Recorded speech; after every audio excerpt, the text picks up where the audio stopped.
నువ్వు ఒప్పుకున్నంత మాత్రాన గాని దేవుడు క్షమిస్తే అతడు నిజమైన దేవుడు కాదు. ఎందుకు? దేవుని నీతికి, దేవుని ధర్మానికి ఖచ్చితంగా తీర్పు తీర్చాలి.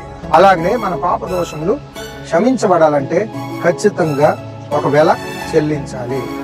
అయితే మన పాపములు క్షమించబడతాయని నమ్మకం తీసుకుంటారా?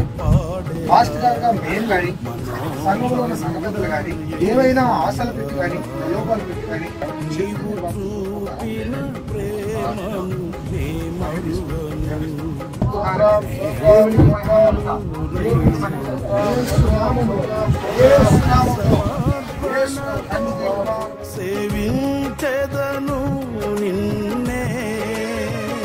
ఏమైనా ఆశల పడి బాప్తిజం తీసుకుంటారా? ఏమైనా వేరే కోరికలతో బాప్తిజం తీసుకుంటారా? తిరిగి యేసయ్య రాకడలో మనమంతా సమాజ సేవలను తిరిగి వేస్తారా?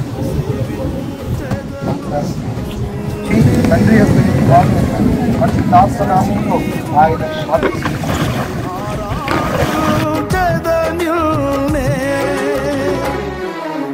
నూతన గీతము నే పాడేదా మనోహరుడా యేసయ్యా, నీవు చూపిన ప్రేమను నే మరువను ఏ స్థితిలోనైనను.